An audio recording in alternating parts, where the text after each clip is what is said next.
Ya, buenas noches chicos, disculpen por la demora, pero ya vamos a empezar para que terminemos temprano, ¿ya? Entonces ya terminamos con lípidos y ahora vamos a ir con proteínas, que solo tiene dos clases y ya. Ay, perdón, he abierto el otro PPT.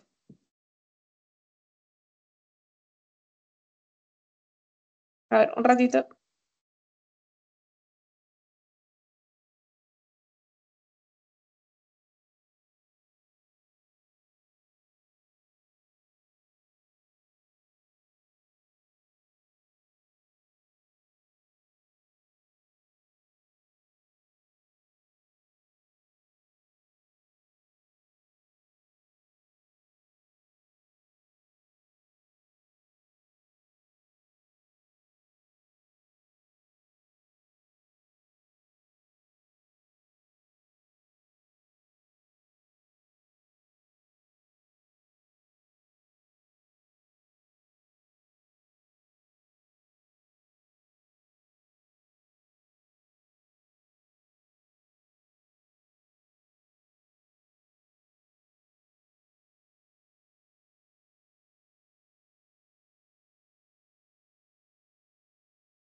Ya, disculpen.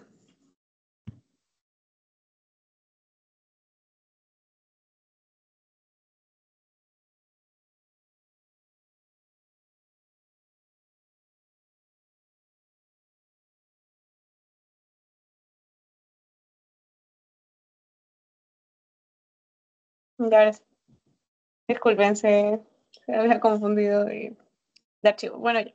Entonces, como les decía, hoy día vamos a hablar entonces de proteínas. Este, Primero vamos a hablar de los aminoácidos. Ya, los aminoácidos entonces van a ser biomoléculas orgánicas. Ustedes saben que las biomoléculas orgánicas van a tener carbono, ¿no? Por acá está el carbono, hidrógeno, oxígeno, nitrógeno. Entonces, va a ser una biomolécula orgánica y van a estar unidos por enlaces peptídicos, ¿ya? Entonces, cuando ustedes les preguntan por qué tipo de enlace está conformada una proteína, tienen que decir por enlaces peptídicos. Eh, y una proteína a partir de 50 aminoácidos, o sea, una proteína es una proteína a partir de 50 aminoácidos. De 50 para arriba ya se considera una proteína. Si es por debajo, no se le considera una proteína todavía. Em, en cuanto a la importancia de las proteínas, vamos a ver que estas son importantes para la catálisis porque ya habíamos visto que las enzimas son proteicas, o sea, son de origen proteico, entonces también va a servir por eso, para la catálisis. Eh, Como transporte, ¿no? Un ejemplo es la albúmina, porque ya sabemos que la albúmina, por ejemplo, ayuda al transporte de los ácidos grasos. Entonces también va a ayudar por esa parte. Para el movimiento sistemático, ¿no? Por ejemplo, las proteínas musculares, la miosina, por ejemplo, es regulatoria. Hay hormonas que también son proteicas, o sea, hay algunas que sí son lipídicas, pero hay otras que son proteicas. Sirve para almacenamiento también, aunque no en gran medida. ¿Ya? La importancia en cuanto a almacenamiento no se le considera mucho porque no es en gran medida. Eh, También es estructural, por ejemplo, el colágeno. Los anticuerpos también son proteicos. eh, y también sirve como control genético, como los represores, ¿ya? Para promover o inhibir la replicación.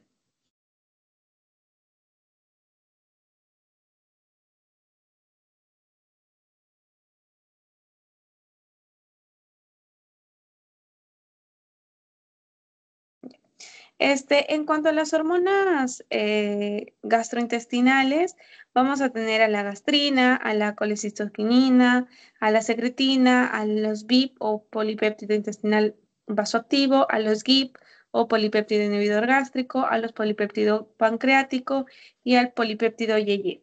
Yo les sugiero que se aprendan la gastrina, la colecistocinina, la secretina y el polipéptido IgG, porque son de verdad hormonas que las van a ver el próximo ciclo también cuando lleven fisio 2. Entonces, sí es importante que se lo aprendan. Ya, los demás también, pero esos más. Entonces, por ejemplo,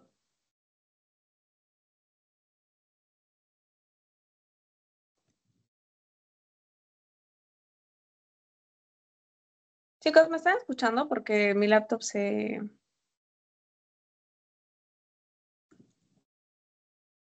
lajeó. Sí. Ya, entonces, como les decía, estas son las hormonas gastrointestinales y, por ejemplo, la gastrina va a ser una hormona que se va a producir, como dicen, ¿no? Gástrica, o sea, en el estómago, y va a promover la secreción de pepsina, ¿ya? La pepsina va a ser una enzima que primero se va a secretar como pepsinógeno y después, gracias al pH del estómago, se va a convertir en pepsina. Ahorita lo vamos a ver.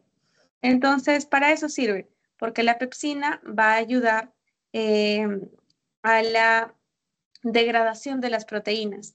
Entonces, para eso sirve la gastrina, para que estimule la secreción de esta pepsina y que así empiece la digestión proteica. En cuanto a la colecistoquinina es secretada por el duodeno y esta va a servir para la secreción de enzimas pancreáticas a través del jugo pancreático y también va a servir para la contracción de la vesícula biliar. Ya la colecistocinina también para la contracción, lo voy a poner acá, para la contracción de la vesícula biliar.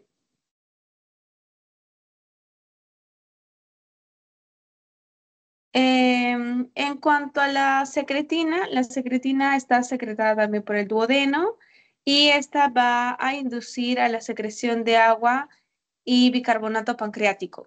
Ya, esto es importante porque ya saben que el bicarbonato va a servir para aumentar el pH en el duodeno y de esa forma que las enzimas puedan tener su acción normal porque a pHs muy bajos ya sabemos que las enzimas pues no van a funcionar. Entonces, este bicarbonato que se va a secretar, entonces al final va a llegar al duodeno y va a ayudar a contrarrestar el ácido que viene del estómago. El polipéptido intestinal vasoactivo va a servir para la secreción de bicarbonato pancreático también.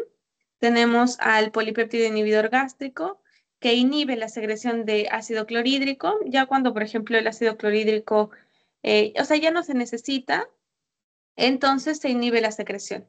Mm, Ya, el polipéptido pancreático, que inhibe la secreción de enzimas y bicarbonato del páncreas. Y luego tenemos al péptido IgG, que inhibe las secreciones gástricas y pancreáticas. Entonces, estos tres últimos van a ser inhibidores, ¿ya? Inhibidores. Pero la gastrina, colecistocinina, secretina y el BIP van a ser estimulantes. Eso se lo tienen que aprender. Bien, ahora vamos a hablar de la digestión de las proteínas. Para hablar de la digestión de las proteínas, obviamente tenemos que hablar de las enzimas. Entonces, acá sí pasa algo extraño con las proteínas, ¿ya? Lo que pasa es que las enzimas que participan en la digestión de las proteínas o proteólisis se van a secretar como proenzimas, ¿ya? Y a eso se les llama proteasas.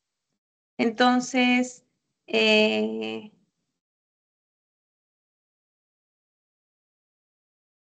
bueno, entonces se van a secretar como proenzimas, ¿ya? Las enzimas que degradan a las proteínas se va a llamar proteasas.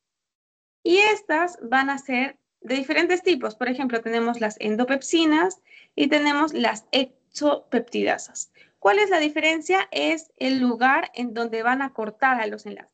¿Se acuerdan que yo les había hablado que están, por acá lo mencioné, que están unidos por enlaces peptídicos? Entonces, estas proteasas van a romper esos enlaces. Dependiendo dónde lo rompan, van a ser endopeptidasas o exopeptidasas. Las endopeptidasas lo rompen en dos cadenas. De acá tenemos una cadena y otra cadena. Eso hace una endopeptidasa. Por ejemplo, si tú tienes una proteína de 100 aminoácidos, lo va a dividir en una cadena de 50 y en otra cadena de 50 aminoácidos, por ejemplo. En cambio, una exopeptidasa rompe en los enlaces más al extremo, ¿ya? Haciendo que solo se libere un aminoácido y quede toda la cadena. Esa es la diferencia entre una exopeptidasa y una endopeptidasa. Ahora, dentro de las proteasas que son endopeptidasas, vamos a encontrar a la pepsina, a la tripsina, quimiotripsina y a las elastasas pancreáticas. La pepsina es una enzima que se va a secretar en el estómago y ahí va a actuar. Esta es una enzima que yo les había hablado, me parece que desde la primera clase, que es una enzima que curiosamente puede y se activa cuando hay ácido clorhídrico, o sea, cuando el pH es ácido. Mientras que las otras siempre querían o preferían un pH alcalino o un pH neutro, la pepsina se activa cuando hay un pH ácido, ¿ya? Y esta pepsina entonces va a estar en el estómago. Y es una enzima que es poco específica, o sea, los cortes que va a hacer son poco específicos. ¿Va a ayudar a la hidrólisis? Sí, pero no en gran medida, ¿ya? Luego vamos a tener a otras que son, por ejemplo, la tripsina, la quimiotripsina y la elastasa pancreática, que ya van a estar a nivel del duodeno, ¿ya? Por ejemplo, la tripsina, todas estas vienen del páncreas y van hacia el duodeno. La tripsina va a liberar arginina y lisina, aminoácidos básicos. La quimiotripsina, tirosina, fenilalanina, triptófano, metionina y lisina. Y las elastasas pancreáticas hidrolizan enlaces peptídicos adyacentes a aminoácidos alinfáticos, ¿ya? Desde aquí, creo que la pepsina, tripsina y quimiotripsina son las más importantes. De la elastasa pancreática casi no se habla. Y en cuanto a las exopeptidasas, como les decía, van a separar los enlaces peptídicos de los aminoácidos del final, o sea, de los costados, y vamos a tener a las carboxipeptidasas, a las dipeptidasas y a las tripeptidasas. Las carboxipeptidasas las van a dividir en dos, en A y en B. Igual, ambas, las carboxipeptidasas vienen del páncreas, van hacia el duodeno, y en el duodeno la A va a hidrolizar el último enlace peptídico que el último sea fenilalanina, tirosina o triptófano. Ahí es donde van a cortar. Siempre y cuando el último sea uno de estos, ahí van a cortar. Y la B cuando sea lisina o arginina. Y bueno, las dipeptidasas y tripeptidasas van a estar en la mucosa intestinal, secretadas por la mucosa intestinal. Y como su propio nombre lo indica, dipeptidasas hidrolizan dipéptidos, tripeptidasas hidrolizan tripéptidos. Bien, ahora, lo que va a pasar, y es algo como extraño porque no pasa con las otras enzimas en lípidos o en carbohidratos, es que las enzimas, o sea, las proteasas, se me fue, perdón, las proteasas no van a ser llevadas del páncreas al duodeno así como pepsina, quimiotripsina, tripsina, no, sino que van a ser eh, sintetizadas, secretadas como simógenos, ¿ya? Los simógenos, ¿qué quiere decir? Que son enzimas que están inactivas. ¿Y por qué están inactivas, Thais? Porque lo que pasa con estas enzimas es que tienen, ustedes saben, las enzimas tienen un lugar activo, su sitio activo. Eso lo hemos visto desde la primera clase. Entonces, lo que pasa con estas enzimas, con estas proteasas, lo que va a pasar es que su sitio activo está taponado. Ya como pueden ver acá, acá hay algo verde, está taponado. Hay algo que lo está tapando. Y su sitio activo no es visible, entonces no puede llegar eh, la proteína para poder ser hidrolizada. Entonces, ¿cómo va a funcionar? No puede funcionar, está inactiva. Entonces, para que se active, tiene que pasar algún proceso, algo le tiene que ayudar para que ese tapón que tenía ahí se salga. Una vez que el tapón salió, su sitio activo está libre y puede venir la proteína para poder ser hidrolizada. ¿Ya? Entonces, vamos a ver cómo se van a activar estas enzimas. Tenemos aquí primero al pepsinógeno. Entonces, el pepsinógeno se va a secretar en el estómago y este pepsinógeno, ¿cuándo se va a activar? ¿Cuándo se va a volver una pepsina? Cuando haya bajo pH. Cuando hay bajo pH, entonces el pepsinógeno pasa a ser pepsina. ¿Ya? Esa es la razón por la que se activa. En cuanto al intestino, bueno, vamos a encontrar la tripsina, la quimiotripsina, la prolactasa, todos, ¿no? Todas las demás enzimas. Sobre todo en el duodeno. Entonces, ahí, ¿qué va a pasar? La principal que se necesita activarse es la tripsina, ¿ya? La tripsina se va a activar gracias a ¿qué? Gracias a las sales biliares. Las sales biliares vienen por aquí y van a hacer que el tripsinógeno se convierta en tripsina, ya por una enteroquinasa. Entonces va a activarse y este pedacito que les dije que salía, por si les preguntan, se llama hexapéptido. Ya ese que está ahí como tapón, ya se llama hexapéptido. Entonces, una vez que la tripsina se activó, la tripsina se va a encargar de activar a las demás. Entonces, si ustedes les preguntan, ¿quién es la primera que se necesita activarse? Es la tripsina. Si no se activa la tripsina, las demás no pueden activarse. Por sí solas no puede. Entonces, una vez que la tripsina está activa, principalmente va a activar a la quimiotripsina, antes llamada quimotripsinógeno. Como es un simógeno, se llama quimotripsinógeno.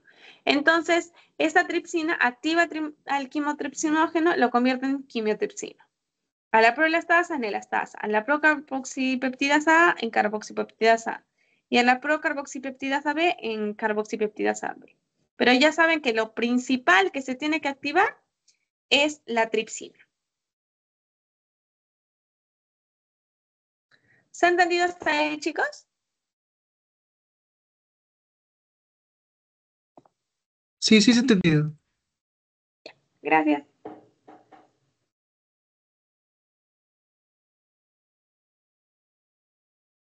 Bien, ahora sí vamos a seguir con la digestión de las proteínas. Entonces, como les decía, el inicio de la digestión de las proteínas va a empezar en el estómago. O sea, ¿dónde vas a encontrar, por ejemplo, los carbohidratos? Era en la boca, ¿no? En el caso de las proteínas, va a ser en el estómago. ¿Por qué? Porque ahí encontramos a la pepsina. Entonces, llegan las proteínas al estómago. Vamos a ver que gracias a la pepsina se van a convertir en polipéptidos. Luego van a llegar al lumen intestinal o a la luz intestinal y, bueno, se van a ir activando otras enzimas como la tripsina, la quimiotripsina, las TAS, de todas las que hemos visto. Y estos polipéptidos empiezan a romperse. Se empiezan a romper, se empiezan a hacer más pequeñitos y se convierten en dipéptidos, tripéptidos y aminoácidos. Los aminoácidos ya son la unidad más pequeñita, ¿no? Los tripéptidos ya todavía son más grandes, los dipéptidos también todavía más grandes. Lo que tú necesitas obtener de la digestión de las proteínas son los aminoácidos. Entonces, ya tú con todas estas enzimas tienes dipéptidos, tripéptidos. Bueno, los aminoácidos de aquí ya están. Pero ¿y los dipéptidos y los tripéptidos? ¿Qué vas a hacer con esto? Para eso teníamos otras enzimas, ¿no? Como las dipeptidasas, que justamente hidrolizan dipéptidos, y las tripeptidasas, que hidrolizan tripéptidos. Entonces, al enterocito van a ingresar tres cosas: dipéptidos, tripéptidos y aminoácidos. Pero lo que se busca es que estos, al final, terminen siendo aminoácidos. Entonces, los aminoácidos, bueno, ya lo obtuviste, pero los dipéptidos y los tripéptidos todavía se tienen que hidrolizar más. Para eso vamos a usar a las dipeptidasas y a las tripeptidasas dentro del enterocito.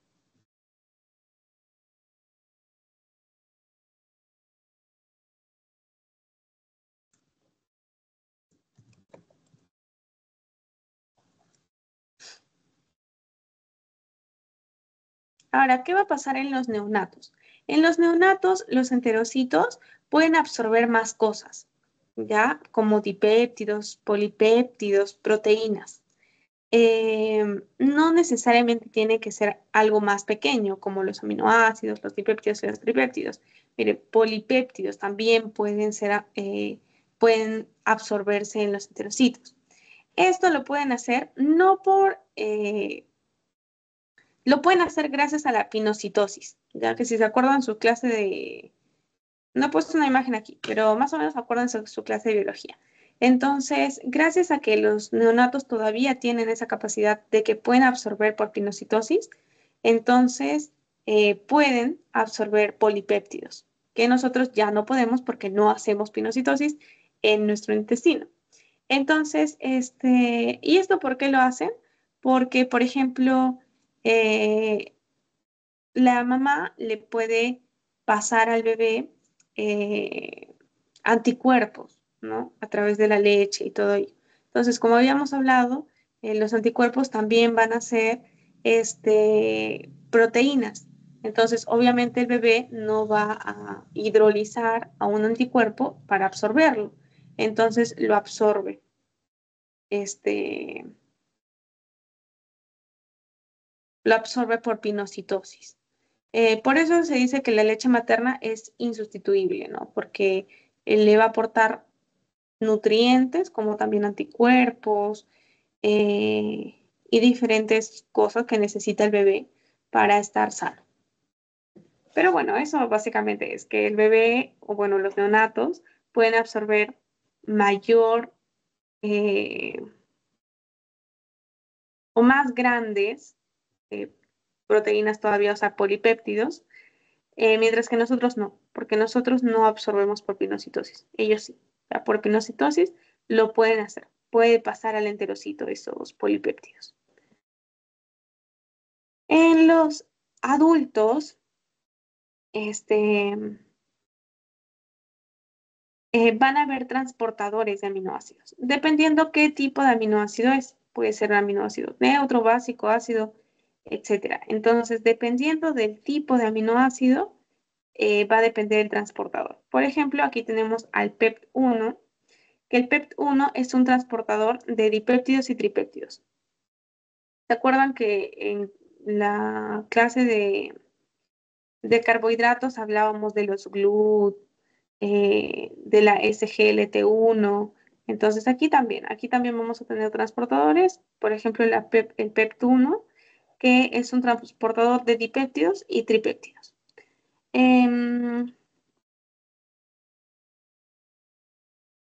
Una vez que las proteínas se absorben, ¿no? Ya sea neonatos, adultos o que sea, estas proteínas van a ir, o bueno, estos aminoácidos van a ir a la circulación y después de la circulación van a ir a la vena porta.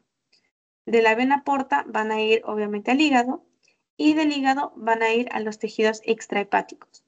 ¿Ya?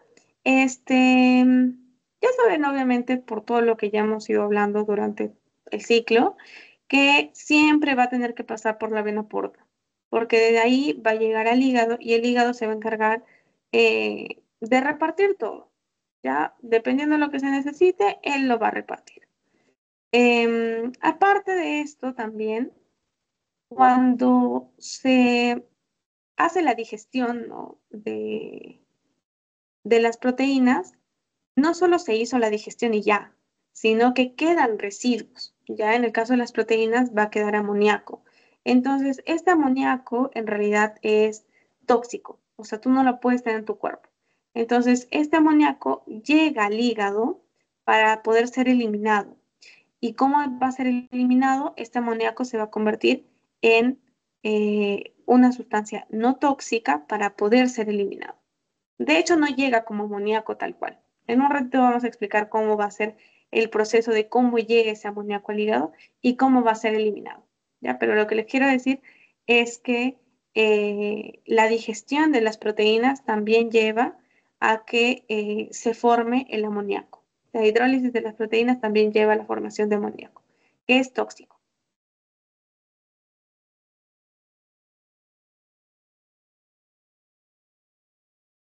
Bien, ahora vamos a hablar de los transportadores de aminoácidos. ¿Ya? Estos transportadores obviamente van a estar a nivel de la membrana, como ustedes ya saben, como todos los transportadores. Y vamos a tener aquí 5 sistemas de transporte. Tenemos el A, por ejemplo, que se va a encargar de transportar alanina, glicina, serina, metionina, prolina. El sistema SC, que se va a encargar de transportar aminoácidos neutros. El X, que transporta aminoácidos perdón, ácidos. El sistema Y, que transporta aminoácidos básicos. Y el N, que transporta específicos como la glutamina y la aspargina. ¿Ya? Sinceramente creo que esto no lo toman, pero por si les preguntan en seminario, estaría bien.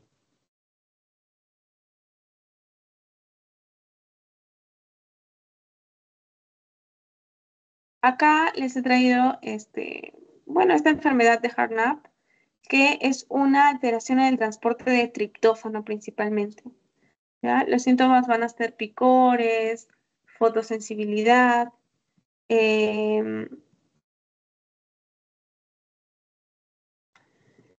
eh, y vamos a ver que el diagnóstico se va a dar porque va a haber altos niveles de triptófano en la orina. Entonces, se da por eso, porque el triptófano no es transportado de forma adecuada.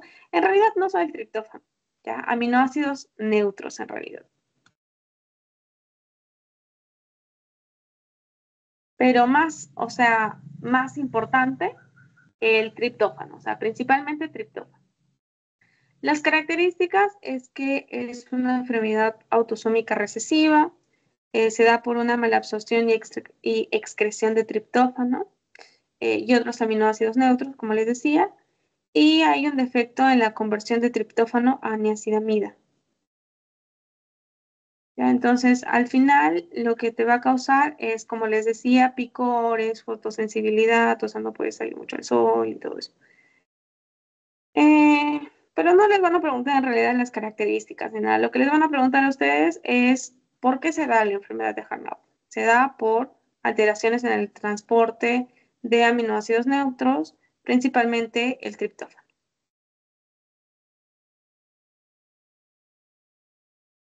Y ahora sí, antes de seguir, importante saber los aminoácidos. Eh, Más o menos sí tienen que aprendérselo porque creo que al final siempre lo van a ver.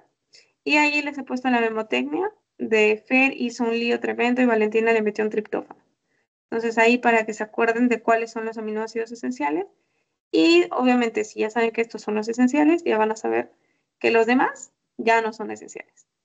Eh, lo que sí quería que quede claro es que la arginina y la histidina van a ser esenciales en periodos de crecimiento celular, la infancia, lactancia y enfermedad. Ya, por ejemplo, si también si te has hecho una herida o estás enfermo o estás en la clínica, yo qué sé, entonces estos también se convierten en aminoácidos esenciales. Y ya saben que es un aminoácido esencial y no esencial, ¿no? Los esenciales son los que tu cuerpo no puede sintetizar y los no esenciales son los que tu cuerpo puede sintetizar. Eh, entonces, les he puesto eso para que se acuerden que estos, como son esenciales, no los vamos a poder sintetizar. Entonces, obviamente, no va a haber biosíntesis de estos aminoácidos. Y en realidad es mejor, porque no se lo tienen que aprender. Entonces, ahí bien por esa parte. En cuanto a la biosíntesis de aminoácidos no esenciales, acá está, de los no esenciales, porque los esenciales no se pueden sintetizar.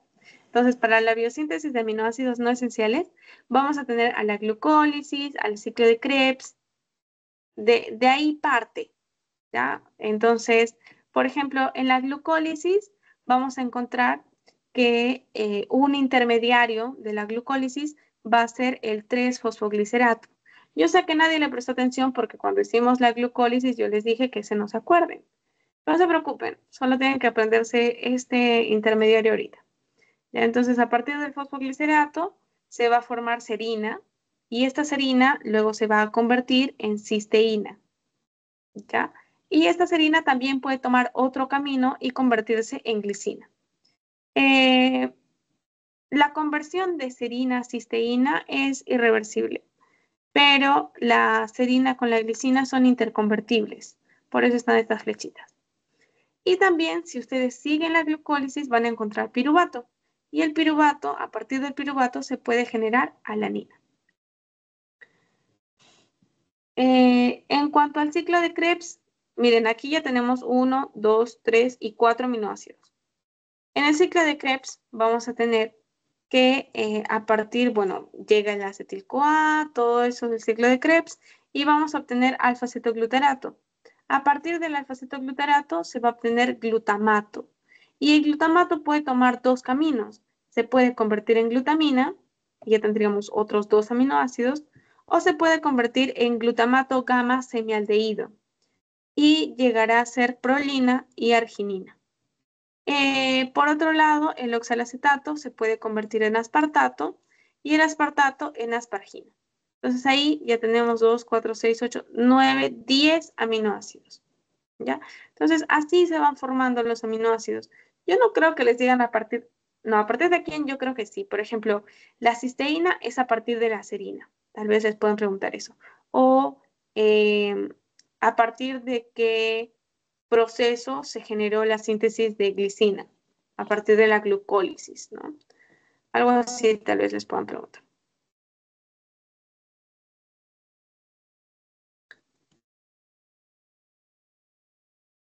Mm,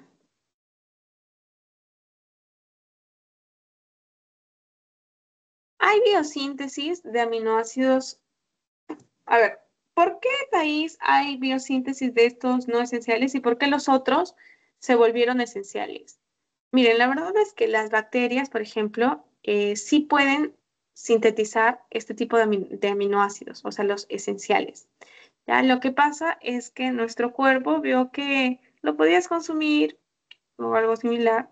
Entonces, y como el proceso es tan largo para sintetizar los otros aminoácidos, los esenciales, no he puesto las imágenes, pero de verdad el proceso es bien largo, no nos van a preguntar porque se da en bacterias y en plantas. Y nosotros no estamos estudiando bacterias ni plantas, entonces no les van a preguntar. Pero el proceso es largo, ¿ya? El proceso es largo y se gasta obviamente energía, entonces tu cuerpo es sabio y dice, bueno, entonces lo vamos a convertir en un aminoácido esencial porque no lo voy a sintetizar, porque el proceso es muy largo, gasto mucha energía y ya sabemos que las células son bastante ahorradoras, o sea, no les gusta gastar energía. ¿Ya? Entonces, por eso esto no solo sintetiza algunos aminoácidos. Los demás sí se volvieron esenciales porque el proceso de síntesis era bastante largo. Eh, ahora vamos a ver las reacciones de los aminoácidos. ¿Hasta ahí se está entendiendo, chicos?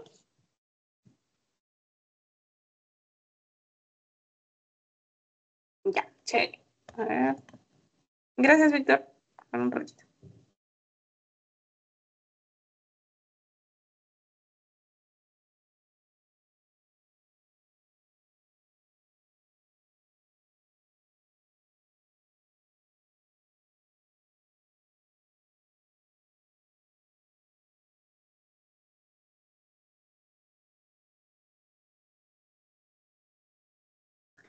Bien, ahora vamos a ver entonces las reacciones de los aminoácidos. Vamos a tener la desaminación oxidativa, la descarboxilación y la transaminación. ¿Ya? Eso es para ver la transformación de los aminoácidos, básicamente. Cuando me refiero a reacciones, es la transformación de los aminoácidos. Entonces, por ejemplo, la alanina se puede convertir en piruvato otra vez. Acuérdense que la alanina viene del piruvato. O sea, el piruvato aquí lo vimos en la glucólisis, este piruvato es el precursor para que se forme alanina. Entonces, esta alanina, por la desaminación oxidativa, se puede convertir en piruvato. ¿Ya? Entonces,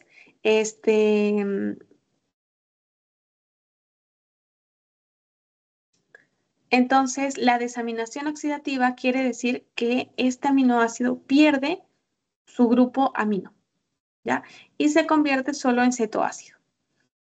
En el caso de la descarboxilación, vamos a tener que el glutamato, por ejemplo, gracias a una descarboxilasa, porque es descarboxilación, se convierte en un ácido gamma aminobutírico. Básicamente, en la descarboxilación se va a eliminar al dióxido de carbono, ¿ya? Un dióxido de carbono. Entonces, todo lo que ustedes vean aquí es lo que se está eliminando. Entonces, en la desaminación se elimina un grupo amino. En la descarboxilación, CO2. En la transaminación no va a haber pérdida, sino que va a haber un intercambio. Miren, aquí tenemos un aminoácido. eh, bueno, acá tenemos cualquier aminoácido, ¿ya? Cualquier aminoácido. Le han puesto así porque, a ver, ¿cuál le ponemos? Ya, glutamato hay que ponerle. Glutamato. Entonces, cuando, por ejemplo, vemos acá el glutamato, este glutamato, y aquí tenemos un alfa-cetoácido. ¿Cuál puede ser un alfa-cetoácido? El piruvato, por ejemplo. No sé si por aquí tengo una imagen. Déjame ver. Ya sí, miren, aquí en esta imagen. Acá tenemos un alfa-cetoglutarato. Este es un cetoácido. Y aquí tenemos alanina, que es un aminoácido. ¿Ya? Entonces, ¿qué va a pasar aquí? ¿Qué va a pasar en la transaminación?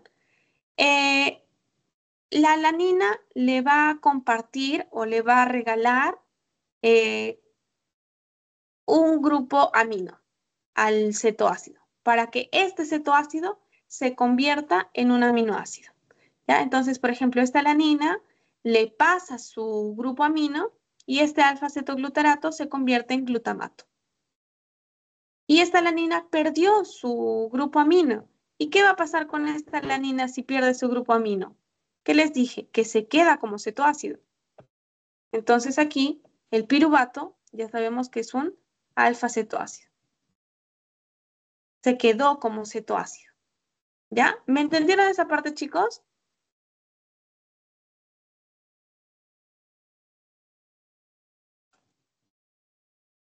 No, ¿puedes repetir? Me perdí. Ya. A ver, este... Sí, mejor lo explico. En la transaminación quiere decir que va a haber un intercambio. En la descarboxilación, en la desaminación, hay pérdida. O sea, por ejemplo, la alanina tiene una desaminación, entonces pierde su grupo amino. Pierde su grupo amino. Y si perdió su grupo amino, se convierte en ¿qué? En un cetoácido. Se convierte en un cetoácido. Entonces, eso hay que tenerlo claro. Cuando un aminoácido pierde su grupo amino, se convierte en un cetoácido. ¿Y qué pasa si un cetoácido gana un grupo amino? Se convierte en un aminoácido. ¿Ya? Eso principalmente. Ahora, ¿qué va a pasar? Que hay momentos en los que, por ejemplo, aquí tenías glutamato, porque hace un rato le he hecho al revés. Pero, por ejemplo, acá había glutamato, había piruvato. Pero tú no quieres glutamato, tú quieres alanina. Por alguna razón necesitas alanina. Entonces, ¿qué va a pasar? El piruvato le va a decir, no te preocupes, yo te presto, tú préstame un grupo amino y me convierto en alanina, porque eso es lo que estaba buscando tu cuerpo, tu célula. Entonces, el glutamato le dice, ya, bacán, yo te presto mi grupo amino. Entonces, el glutamato, que es un aminoácido, le presta su grupo amino al piruvato, que es un alfa, bueno, le voy a poner cetoácido, es un cetoácido. Entonces, le prestó. Entonces, ¿qué va a pasar? Al final, el piruvato se queda como piruvato más el grupo amino del glutamato que le prestó. Ese grupo amino vino de acá, del glutamato. Y se convierte en un aminoácido, que en este caso es la alanina. Y este glutamato que fue tan bueno y le prestó su grupo amino, perdió su grupo amino. Entonces se convirtió en un cetoácido, porque fue glutamato menos su grupo amino. ¿Se entendió, chicos? Y una pregunta, ¿en qué fase se da esto? ¿En post-exhaustiva o postprandial? No, eso lo vamos a ver, por ejemplo, en el flujo de nitrógeno. O sea, lo vamos a ver, por ejemplo, cuando se quiera transportar amoníaco, que les decía que es tóxico, por ejemplo. Entonces, eh, una vez que ya se está dando la digestión y todo y se está acumulando amoníaco, este amoníaco tiene que ir hacia el hígado para ser eliminado. Entonces, la forma más común de ser llevada al hígado va a ser, por ejemplo, en alanina. Entonces, tu cuerpo dice, ah, mira, yo no puedo transportar el amoníaco y me está haciendo daño, lo convierto en alanina. Ahorita lo voy a explicar, porque sobre todo, por ejemplo, es importante en el cerebro. ¿Ya? Ahorita lo voy a explicar. Entonces, como les decía aquí, pero sí quedó claro lo que es la transaminación, ¿no?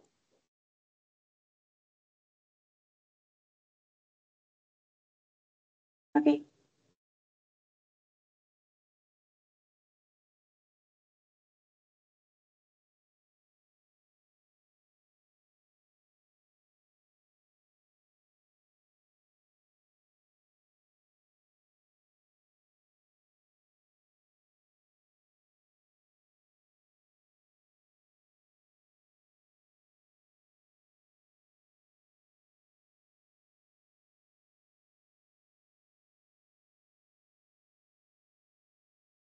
Ya. Entonces,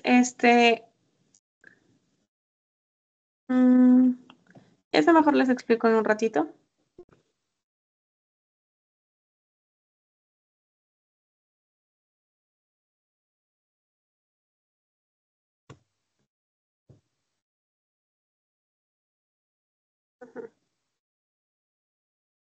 Ya. Entonces, ahora sí vamos a ver el flujo de nitrógeno y por qué la transaminación es importante. Ya. Vamos a verlo en diferentes tejidos y cada uno va a tener una relevancia. Ya. Por ejemplo, en el músculo.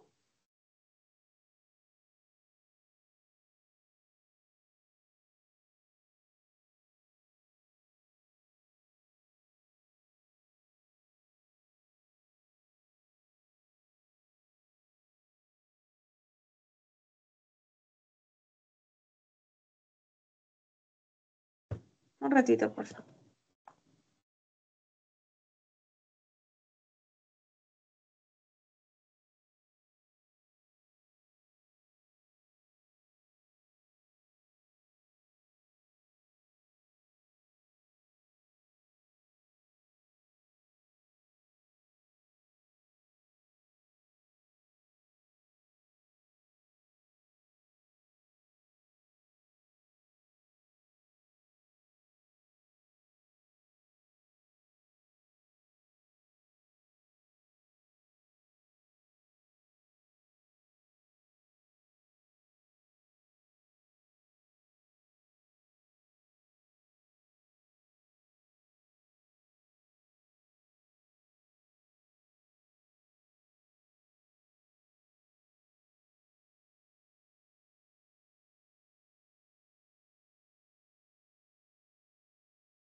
Ya, disculpen, chicos, me están llamando.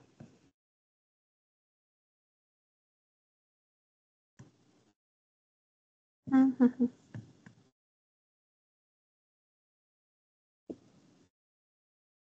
Ya, entonces, vamos a ver el flujo de nitrógeno, ya. En cada tejido va a ser diferente, ya. Por ejemplo, en el músculo va a ser más importante, sobre todo en la fase posabsortiva, en el caso del músculo, va a ser importante porque va a servir para que se lleve la alanina al hígado para que ahí esta alanina se pueda convertir en piruvato y el piruvato pueda llevar a la gluconeogénesis, ¿no? Algo así. Entonces, algo así, no, así.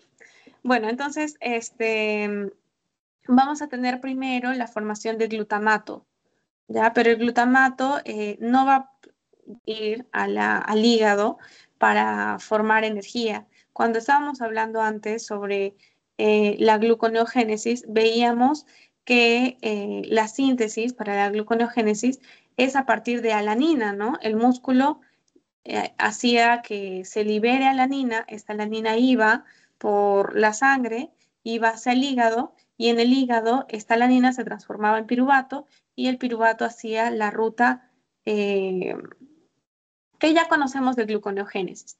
Entonces, para eso, para que se logre formar alanina, entonces tiene que participar, como les había dicho, un cetoglutarato con un aminoácido y luego se da la transaminación, que ya les expliqué también con este ejemplo, y se forma alanina.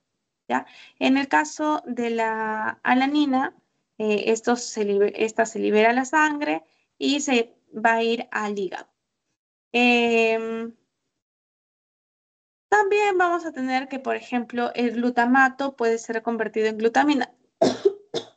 O sea, puede tener dos caminos. Se puede convertir en alanina o en glutamina. En cualquiera de los dos. Pero si les preguntan, principalmente es alanina. Ya, principalmente alanina. Entonces, al final, esta alanina y la glutamina van a ir hacia el hígado.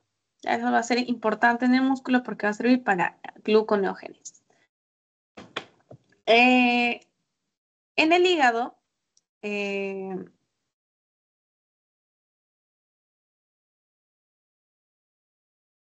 esta alanina puede tomar dos caminos, ¿ya? O sea, la alanina se va a formar por dos cosas. O se puede formar, como les había mencionado en un momento, para llevar amoníaco, o se puede formar o se puede llevar para la gluconeogénesis. Entonces, un camino es que se lleve para la gluconeogénesis. Entonces, se lleva la alanina y la alanina va a servir para que se transforme en piruvato y este piruvato haga la ruta que ya se sabe para la gluconeogénesis.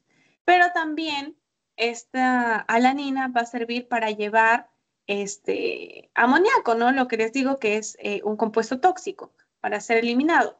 Entonces, se forma esta alanina y se lo lleva al hígado. En el hígado, esta alanina llega y esta alanina hace lo contrario de lo que hizo en el hígado. O sea, en el hígado se convirtió en alanina a partir de piruvato. Entonces, en este caso, hace lo contrario. Esta alanina se llega a convertir en piruvato y deja el glutamato.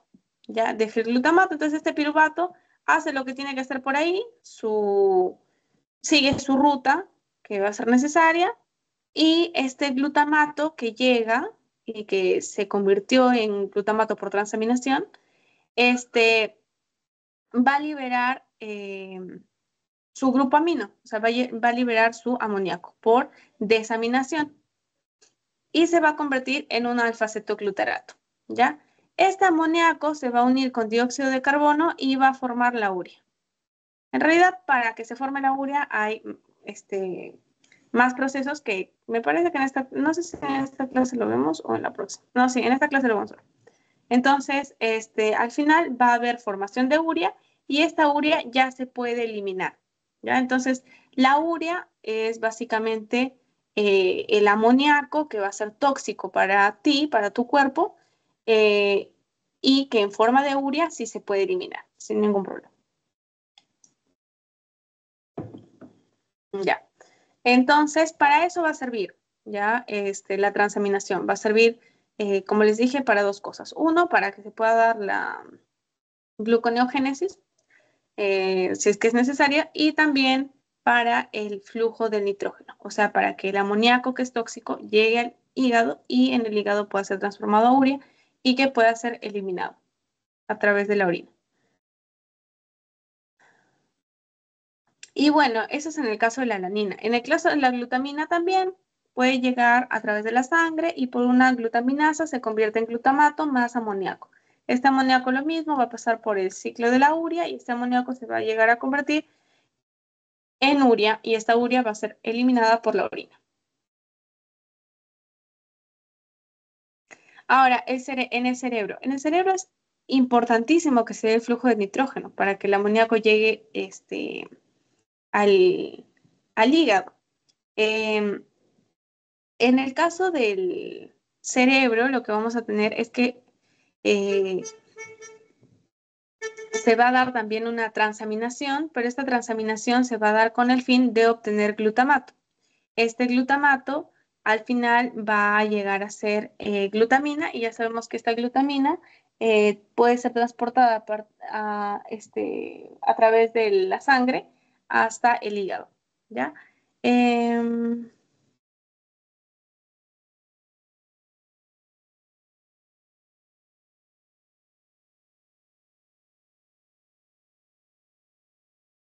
uh-huh.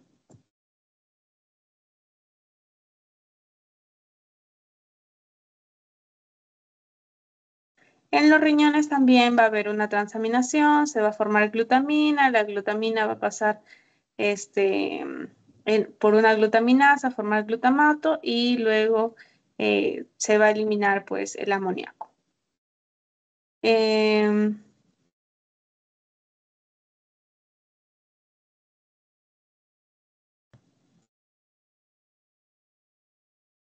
a ver, ¿qué va a pasar con el amoníaco?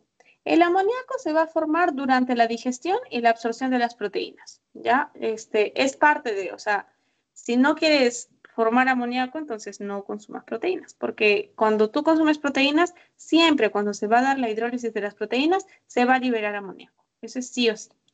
Entonces, eh,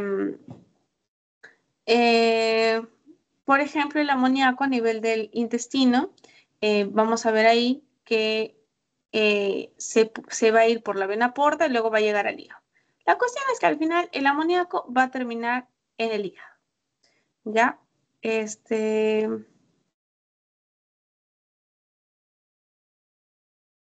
Siendo así que el ion amonio, que es tóxico, va a llegar a formar alanina y glutamina, que son sus transportadores, básicamente, que pueden hacerlo porque se van a ir por el torrente sanguíneo hasta llegar al hígado para formar la urea, que es lo que ya les vengo repitiendo.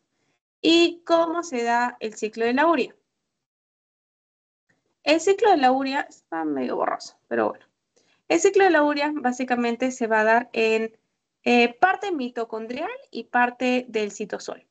¿Ya? Entonces vamos a tener por aquí que el NH4 va a ingresar a la mitocondria y aquí se va a unir, o bueno, por una enzima que es la carbamoil fosfato sintetasa 1, se va a unir al CHO3 que y va a utilizar ATP, va a utilizar energía y va a formar el carbamoil fosfato.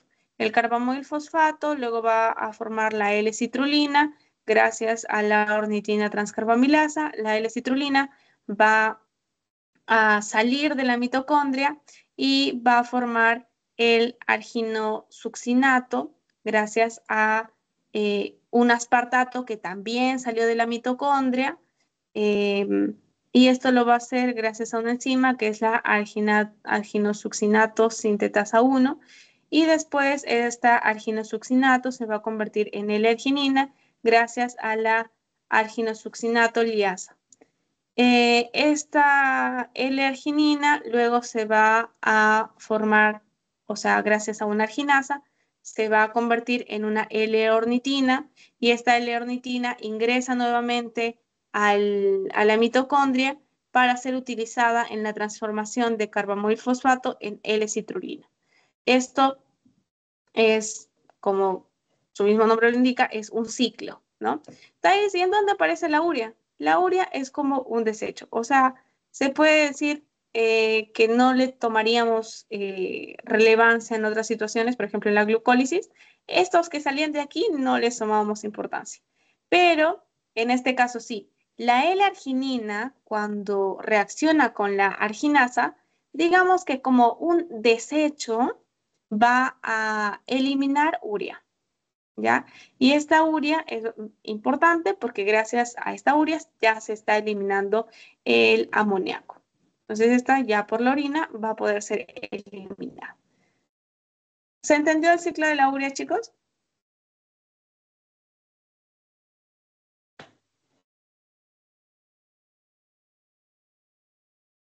Ya. Mm.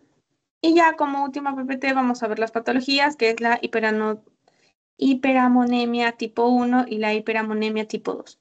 Entonces, por ejemplo, en la tipo 1, lo que se tienen que acordar es en dónde está el defecto, o sea, en qué enzima, porque como estamos viendo bioquímica, siempre es la enzima. Ya esa es a la que le tienen que tomar más importancia. El tratamiento, no mucho, porque eso no les van a preguntar. Lo que sí les van a preguntar es qué está fallando en la hiperamonemia tipo 1. Entonces, en la tipo 1, por ejemplo, está fallando la carbamoil-fosfato sintetasa 1. Hay una deficiencia de esta enzima. Y en la de tipo 2, el defecto va a estar en la ornitina transcarbamilasa. Ya ahí va a estar el defecto. Entonces, esa es la diferencia en la tipo 1 y tipo 2, la enzima. Esa sí se la tienen que aprender. Ahí está la bibliografía y les voy a pasar el quizzes. Un momentito.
A ver, chicas, les estoy pasando lo del quizzes.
Ya terminó. Entonces,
he estado con el micro apagado todo este tiempo.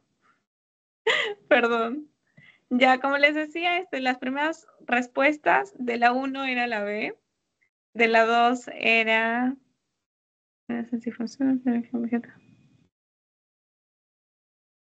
Estar compuesto por más de una cadena polipeptídica, ¿no? Las proteínas con estructura cuaternaria van a tener una estructura más compleja, mayor que las de primaria, secundaria, terciaria, obviamente. Entonces, tienen más de una cadena polipeptídica. En el caso de la 3, ¿de cuál de las siguientes proteínas se caracteriza por tener una vida media prolongada? Me olvidé de mencionarlo, pero es el colágeno. Ya el colágeno siempre va a tener, eh, se caracteriza por ser una de las proteínas con mayor vida media. En cuanto a la activación de enzimas digestivas enzimáticamente inactivas como el tripsinógeno, va a ser un ejemplo de activación proteolítica.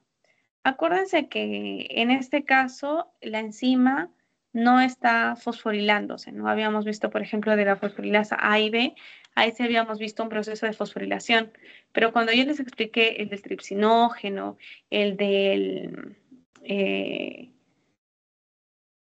de la del quimiotripsinógeno, etcétera, veíamos que no había, por ejemplo, activación alostérica, porque no tenían un sitio activo y un sitio no activo, perdón, un sitio activo para la enzima y otro para el activador o el inhibidor.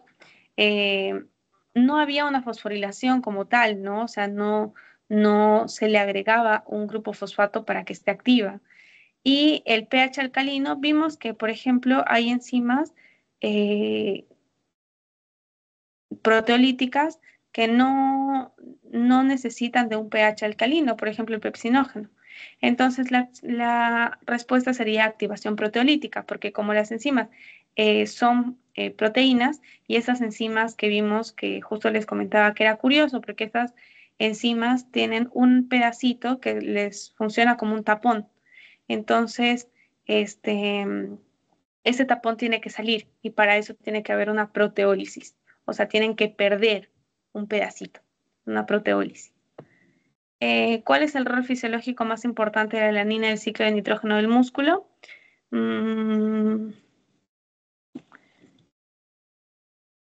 ¿Inhibir la transaminación? No. ¿Estimular la glutamina sintetasa? Tampoco. ¿Favorecer la eliminación renal? No. Sería transportar los grupos amino al hígado para la gluconeogénesis, ¿no? Para eso y también para eliminar de paso el amoníaco, pero como dice más importante, bueno, para la gluconeogénesis. Durante el ayuno, la glutamato deshidrogenasa se puede favorecer. Ay, creo que eso no les había mencionado. A ver, vamos a buscarlo en el PPT. Un ratito voy a buscar en el PPT para explicarles.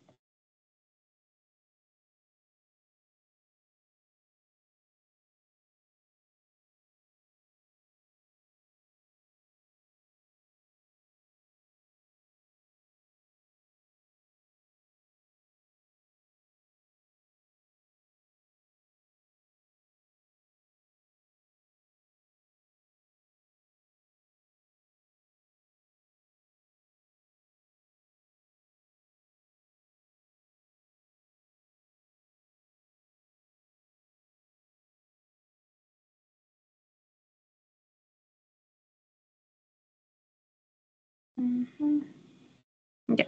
Entonces aquí está el PPT. Les había mencionado que el glutamato cuando llega al hígado va a ser convertido en alfa-cetoglutarato para que elimine su grupo amoníaco, ¿no? Entonces esta reacción va a estar mediada justamente por la glutamato deshidrogenasa. Entonces aquí, donde la glutamato deshidrogenasa se activa para favorecer ¿qué cosa? Sería la conversión de glutamato en alfa-cetoglutarato y amoníaco, ¿no? Como todos respondieron bien. ¿Cuál de las siguientes enzimas participa en la activación de zimógenos pancreáticos en el intestino delgado? La tripsina, ¿no? Ah, no, perdón. Dice, ¿cuál de las siguientes enzimas participa en la activación de zimógenos?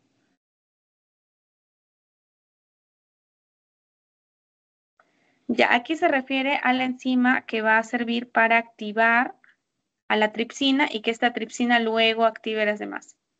Así que, bueno, la verdad es que hasta yo me confundí. Creo que esta está un poco ahí mal formulada. Sería mejor la principal o la que luego activará, ¿no? Si hubiese dicho la principal, el principal simógeno en el intestino delgado, la enteroquinasa. Ay, ya la enteroquinasa. La enteroquinasa. Pero yo también me hubiese confundido con la tripsina porque la tripsina es la que después va a activar a las demás. ¿Ya? Pero la enteroquinasa va a servir para activar a la tripsina y la tripsina a las demás. Acuérdense de eso. La enfermedad de Harnap está relacionada principalmente con un defecto en el transporte de aminoácidos neutros como el triptófano. ¿Cuál es el aminoácido precursor principal de la glutamina sintetizada en el cerebro para detoxificación de amoníaco? El glutamato, ¿no? Ya vimos que en el caso del cerebro no se va a formar alanina, pero sí se forma glutamina. Y esta glutamina primero se tiene que formar el glutamato para que luego se forme glutamina y esta glutamina pase a la sangre y de la sangre al hígado. ¿Qué condición clínica está asociada a una deficiencia de carbamoil fosfato sintetasa 1? La perdón, no, ya la tipo 1.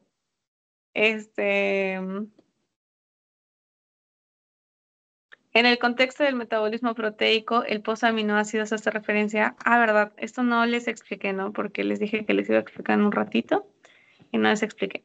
El posaminoácidos, lo que va a pasar es que es como un supuesto almacenamiento, ¿ya? Porque las proteínas en sí no van a tener almacenamiento como tal. Como les dije, el almacenamiento es poquísimo. Entonces, no va a haber almacenamiento como tal de proteínas. Pero este pozo es algo así como eso. Entonces, las proteínas corporales, no las que nosotros consumimos, entonces por proteólisis van a llegar a este pozo, a este fondo de aminoácidos.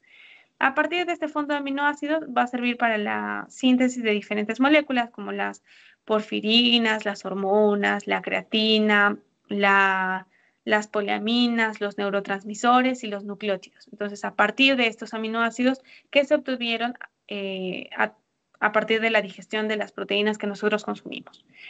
Además, a este pozo de aminoácidos también, este pozo de aminoácidos va a hacer que como se degradaron las proteínas, entonces se libere urea y bueno, no urea como tal, ¿no? La urea ya va a tener su proceso que ya vimos, pero bueno, amoníaco que después se convertirá en urea y también, por ejemplo, el CO2 que se da por descarboxilación, ¿no? Dependiendo al proceso que hayan tenido estos aminoácidos. Entonces, como veíamos aquí, en el contexto del metabolismo proteico, el posaminoácidos hace referencia a el conjunto dinámico de aminoácidos intracelulares y extracelulares disponibles. Ajá. Son los aminoácidos que van a estar convirtiéndose, sintetizándose, degradándose, ya sea para formar algo que necesites, que sirve para el flujo del nitrógeno, etcétera, etcétera. O sea, todo ese cuadrito lo resume, pero básicamente es un flujo dinámico que va a existir en el pozo de aminoácidos. ¿Qué enzima cataliza la reacción de desaminación oxidativa? La L-aminoácido oxidasa, ¿no? También lo vimos en el PPT. Una de las siguientes enzimas pancreáticas es activada directamente por la tripsina, la quimiotripsina.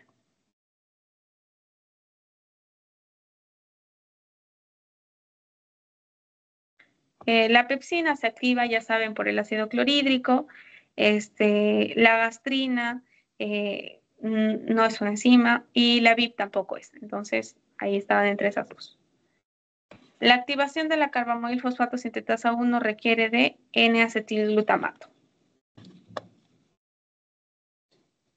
¿Y cuál de las siguientes hormonas gastrointestinales estimula la secreción de enzimas pancreáticas? La colecistocinina, ¿no? Esa ya también lo vimos en el PPT. Ya chicos, entonces eso ha sido todo. Cuídense mucho. La clase es un poquito larga, pero bueno, espero que les vaya bien en su seminario. Nos vemos hasta la próxima semana. Bye.